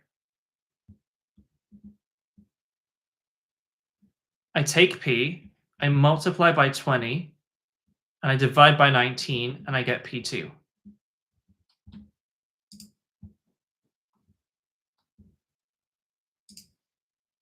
Okay. Okay, so going down to here. Wavelength is that, green is that, microwaves. That certainly looks right. No, that's higher frequency. Higher frequency means lower wavelength. That's towards the blue. So red should have a lower frequency than green, certainly. So 1 is wrong. Let's check 2. So microwaves have a wavelength of 12. So frequency is speed for electromagnetic over wavelength of 12 times 10 to the minus 2 is, so that obviously cancels for 4. So it becomes 0.25 times 10 to the 10, which is 2.5 times 10 to the 9. So 2 is correct. And if that's the case, then the wavelength of this next one is going to be 12 centimeters. But if that's 6 powers of 10 bigger frequency, it's 6 powers of 10 less wavelength. So it's 120 nanometers, which is ultraviolet and not infrared. So it's 2. Only 2 is correct. And I'm satisfied with that. So here, 6-volt battery connected to an 8 ohm resistor, filament lamp. Reading on the ammeter is 0. Okay, so what that means is we can work out total resistance. So 6 equals 0.25 times the resistance. R equals 6 over 0.25. Multiplied divided by 4, you get 24 ohms total, which means that the lamp is 16. And if it's 16, oh, that was so stupid of me. 8 ohms, V equals IR. So that times that gives me 2 volts on that. So it's 4 volts on the lamp. And on a VI graph, the gradient is equal to the resistance. I know as the current increases, the temperature goes up, the resistance goes up, so the gradient goes up. So it's an increasing gradient with 4 volts. Is that? Let me just check the others. No, decreasing, good. Increasing gradient, 4 volts on the Y. This, I know takes time. Let's practice flagging and skipping. Guess a random answer. Next. This also looks like it's going to take time. Guess next.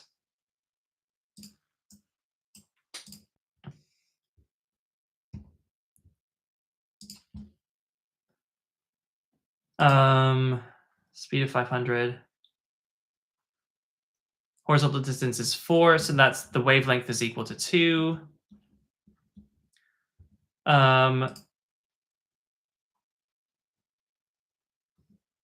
Now V equals lambda over the time period. Time period is 2 over 500 is 4 over 1,000. So the time period is 4 milliseconds.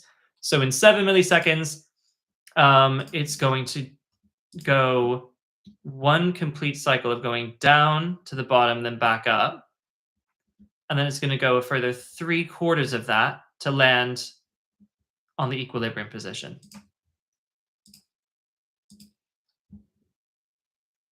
So this, I'm going to use my classic equal numbers. So this is going to be your ratios, x to y to r to s. So it wasn't a 1-to-1 to 1-to-1 ratio, but after 4 half-lives, there's going to be 1/16 of that left, where the remaining 15/16 go to here in R. So then we've got 2 half-lives of y, leaving it with 1/4 left, and the remaining 3/4 goes into here, which is the same as 28 over 16, which means that the R to S ratio is 31 to 28. 31 to 28 is that. So here we know that the relative speed between them is 11 meters per second. And that the time period is 8. And that means that the speed is equal to the wavelength over the time period. So the wavelength of the waves is 88.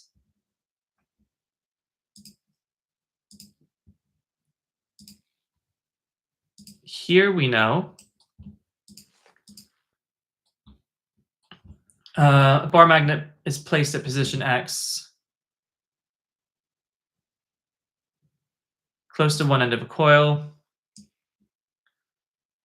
Okay, so it is moved to Y and back to X. So we know that because it's changing direction, the voltage has to change flip side. So then it's only a question of whether it gets bigger, smaller, or stays the same throughout its motion. And we know if we move X all the way to infinity, it's not going to affect the coil whatsoever. So it has to decrease with distance, which means that has to be the graph.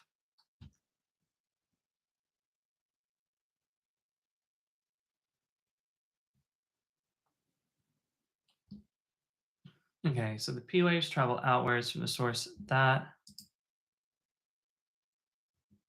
So the distance is X. How far have the waves traveled from the source of. So what is x? Okay. So we know that the distance is equal to, so p is 5,000. No, let's do it in kilometers. So 5 kilometers per second times the time it takes for the p. And we know that distance is also distance equals speed times the time of s. We know that the time of p is smaller, the time of s is bigger. So we know that ts minus tp is 30. Ts is x over 3 minus tp, which is x over 5, is 30. So that's 5x over 15 minus 3x over 15 is 2x over 15 is 30. Divide both sides by 2, and x is equal to 225. Okay.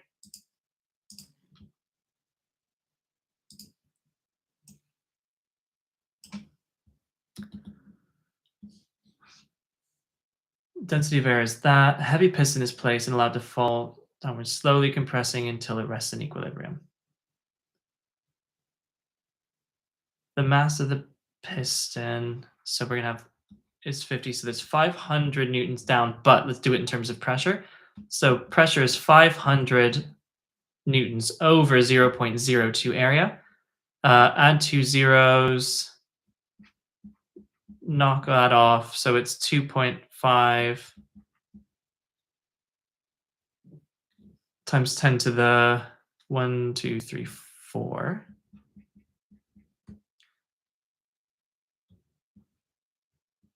So it's 2.5 times 10 to the 4 pressure pascals down from the weight. There's also pushing down 1 times 10 to the 5 pascals from the air pressure above. So the air pressure inside, the new pressure, is 1.25 times 10 to the 5. And again, we know that pressure is proportional to density.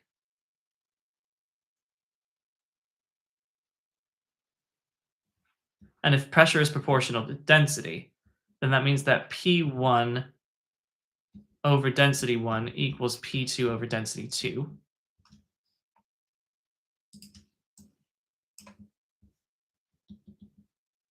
Or rather, actually, no, let's do this easier. If it's proportional to density, what's the scale factor? The scale factor is 1.25. So it's 1.25 times the original density as well, which was 1.20. So that's 5 over 4 times 6 over 5, which is 3 over 2, which is 1.5. Okay, so here. Final question. Okay, this is the end of pass 1, and then I'll do anything else. So the mass near the bottom of a frictionless slope and in contact with a light uncompressed spring. Spring is compressed by 5, so we know I can get EP from that. Slider remains in contact with it. These causing the slider to rise up. So that's okay. So I can get the GPE. Okay. So we know that the EPE is going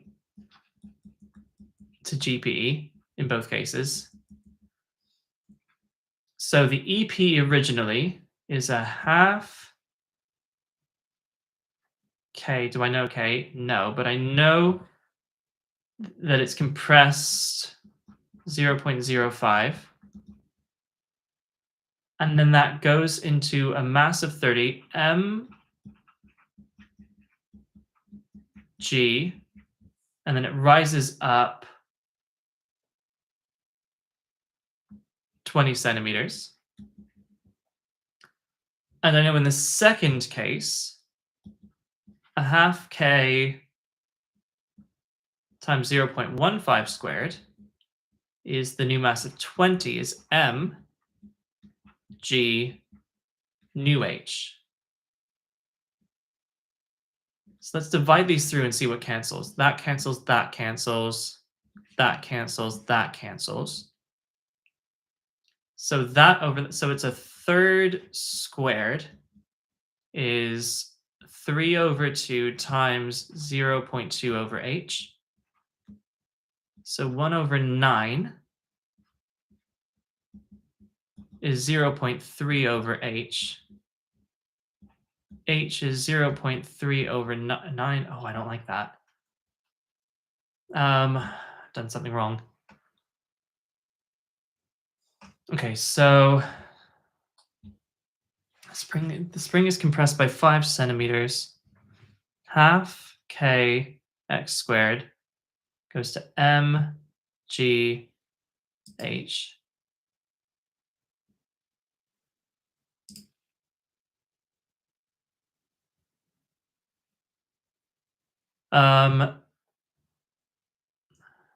Oh, god damn it. Okay, so moving that across, it should have been 9 times 0.3, which is 2.7. So 270 centimeters. Okay, good. Right, navigator time. I flagged 2. Let's get them done.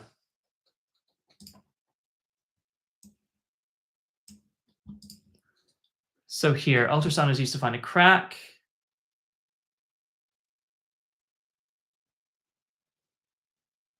Times between emission of the ultrasound pulse and the time of the return pulse is that. Speed of ultrasound is 5,000. Distance between.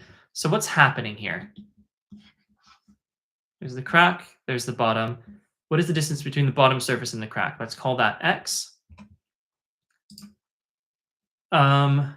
We know it takes 2 milliseconds to go there and back. So it takes 1 millisecond to travel from the top to the bottom. So distance is speed times a time of 1 millisecond. So the distance is 5 meters total. So that there becomes 5 minus x. And then what we know is that it takes 1.2 seconds to travel double that distance. So 10 minus 2x is equal to the speed of 5,000 times the time of 0.12.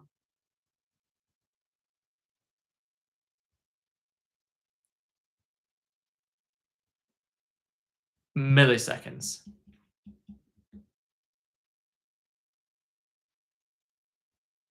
Sorry, that should have been 0.1 milliseconds to go one direction. So it should have been 0.5 is the total distance. And doubling that up, you get 1 minus 2x is that. Those cancel. That becomes 0.6. So 0.4 is 2x, and x is 0.2 meters. Sweet. Unflag it because I'm satisfied. Let's have another look. All right, so question 20.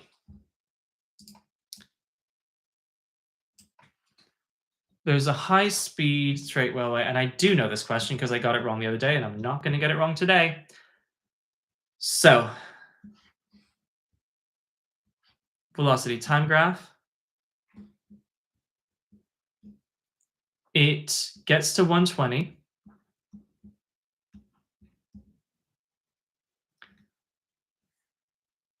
In 1.5 seconds. So the acceleration there is, no, sorry. V equals U. Acceleration is change in speed over change in time. So the time is 120 over 1.5. 240 over 3 is 80. So it takes 80 seconds to do that. We also know that acceleration is change in speed, so it becomes 120 over the time on the way down as well. So that time is 120 over the acceleration of 2. It takes 60 seconds there. And then if it spends time t there, this whole thing becomes t plus 140 in total. So the distance, which is the area under a velocity time graph, is the average of the parallel sides. So add those up, divide by 2, you're going to get t plus 70 times the speed of the height of 120, and that is going to equal to 60,000. So knock a 0 off. Knock a 12 off, make that 5. So t is equal to 500 minus 70 is 430. But what is the minimum time taken by the train to travel from one city to the other is the total time, which is this plus 140,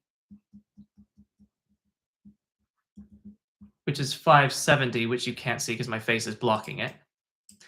So the answer is 570. Unflag that. Am I satisfied? Yes.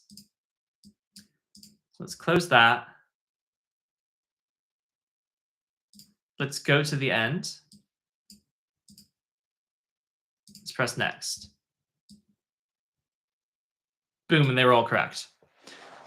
Okay, so I'm not going to go through the specific questions in as much detail for that, because pretty much every question yeah.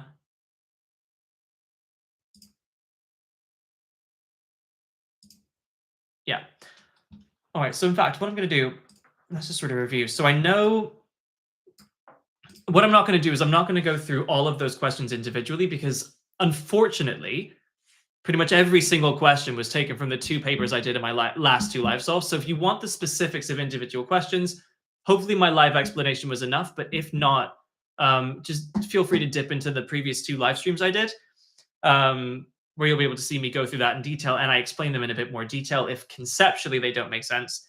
For me, the purpose of this was always to go through the online portal. And coming out with a really specific game plan that's going to make sure you do your best. So what I ended up doing was, if I wanted to move on from a question, I guessed a random answer, I flagged it so I can come back to it. But you saw in the math too, sometimes you don't have time to come back. So that's why it's worth doing a random guess, just in case you get it right, like I actually did a couple of times.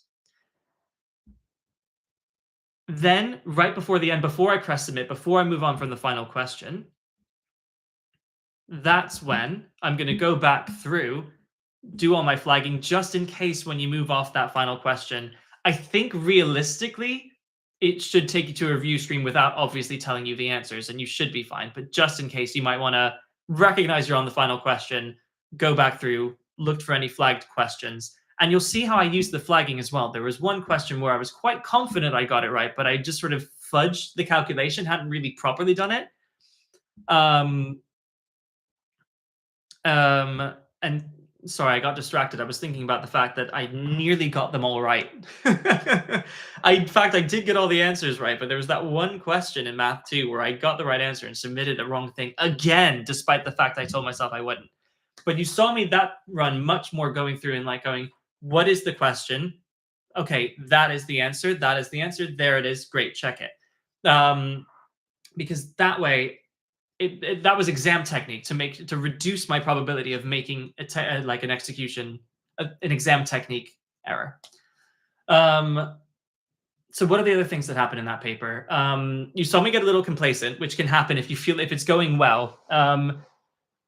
Because that's one thing that's totally true, is the psychology from one paper bleeds into the next paper. So if math 1 is the first thing you do and it's harder than you think it's going to be, and that affects your psychology, it affects your confidence, it makes you think, oh, maybe this isn't going so well, that can impact your math 2. But equally, look what happened to me. Math 1 went so well, I was like, math 2 is going to be a breeze. And then I was like running out of time, and I shouldn't have got complacent. I should have let it be its own new thing. So taking each section as a brand new thing, bringing a new mindset into it, just wipe the slate clean. I should have gone, math 2 is going to be hard, so I got to lock in and push hard anyway. I did that a little bit more in the physics, where I was like, all right, now let's stop calmly explaining things. Let's like actually go and attack this paper. And I'll probably find that. I'll develop that as I kind of go through this whole live streaming thing. So technically, I think I can walk away from this knowing if I were sitting the paper in a week, I would have my strategy on lock. Like, I know how it works now. I know how to make the decision about whether to skip. I know what to do, exactly what to do if I want to skip. Guessing, flagging, how it feels to go back to that, how to be checking the time as I'm going through, to be tracking my pace. And you saw me do that. That's how I clocked that in math 2, I was sort of running out of time, constantly looking at that clock. All of the things mean that and you saw me score a lot better than I did before because I was much more on top of my execution. I had myself in the right state with good rest, good food. Um, I lost my train of thought. Yeah, I'm gonna leave that. I mean, you guys seen it, But the point is to look at what I'm doing, copy what I'm doing, hold yourself to that same standard, and get yourself in that right frame of mind to go in and just like do your absolute best, bringing all the lessons you learned from your prior practice to the paper to put in one performance, which is your ultimate performance. And yeah, because I'm not really I don't think I'm gonna get to stream before next time. I think it's time. Let's have the sort of the pep talk conversation because I've been speaking to you guys, and as soon as I go, oh, it's next week, you're like, I feel it. And the reason for it, yeah, do you know what? It is damn stressful. Because realistically, I mean, let's look at my position. I'm fine. I've been through it. I'm on the other side. The stakes aren't there for me in the same way that they are for you guys. And so you guys have it, I think, a lot worse than I do. And so the stress you feel is like completely legitimate for the situation as it stands. Like you are accurately observing the fact that this is high stakes, important, must perform situation. And so the stress, I think, is not indicative of the fact that you don't think you're good enough. It's just acknowledging reality. And so the stress is not a problem. But the question is, what do you do about that? And the answer is, you have been practicing this for months. You have done every available past paper. You have done other resources where you can. There's not a question available to you that you haven't answered. You know exactly what an ESAT feels like. You know how fast it goes. So, yes, when the situation comes at you, it is going to be very real and very stressful, but you will have something to push back on, which is the weight of all of the experience of your practice up until this point. So, go in there with the complete confidence that you know what you're doing. You know everything about what you're doing. So, not even the fact that, like, even adjusting for different circumstances. So, like, if it gets tricky and you can feel your brain shutting down, well, that's fine because you've practiced how to simplify your math so that you're not having to do as much mental computation. How to simplify that so that when your brain is stressed and you can't think, how do I avoid thinking? How do I bypass that to make it as easy as possible? So you know everything conceptually. You know how to minimize your risk of execution errors. You know technique-wise how to check and make sure you're not losing the silly marks to get every single mark you possibly can. And realistically, I think if you do that, you'll be able to walk out of the paper really proud of the performance that you've done and think, I don't know where I lost marks, in all honesty. I don't think I did anything stupid. I think that was a good run. And if you do that, then you cannot possibly regret the consequences. You can't regret the results because you know you've shown your honest best work. And if you show your honest best work, whatever the results are, the results you should have gotten. And that's ultimately, I think, is the feeling I want you guys to have, is that no regrets, where you come out, have done your best possible work, and just that feeling is great because you'll come out and be like, did that. So apologies if I'm a little soapboxy. I get a little protective. I want to make sure you guys are okay. So I'll be in touch with you, all of my students specifically. So we'll talk about your specific issues when it comes to mindset. If anyone is happening to find this randomly through like Google search or something, hopefully the 3 short videos that I've given are going to be enough for you to get a sense of my mindset, how I approach this, and what you can take on to sort of master your process and also have that no regrets feeling when you walk out of the paper, knowing you've done your absolute best. Because for all of you, whether you're sort of random people I haven't met who find it on YouTube or whether you're one of my own students, that's what I want, is that feeling of like, there's a real feeling of relief. Like, okay, I'm on the other side and I survived the challenge. Okay, I think I'm going to leave it there. I think all of y'all have got what you need now. I'm just sort of dragging because I'm like, no, it's the final one before the real thing. But I think you guys know what you need to do at this point. and you just got to face it. And I'm not sure there's much else I can do at this point to sort of help you get over the other side, apart from to say, for those two I can talk to, I'll help you out with any specific challenges as they arise. So with that, work hard, have fun, and I'll see you on the other side.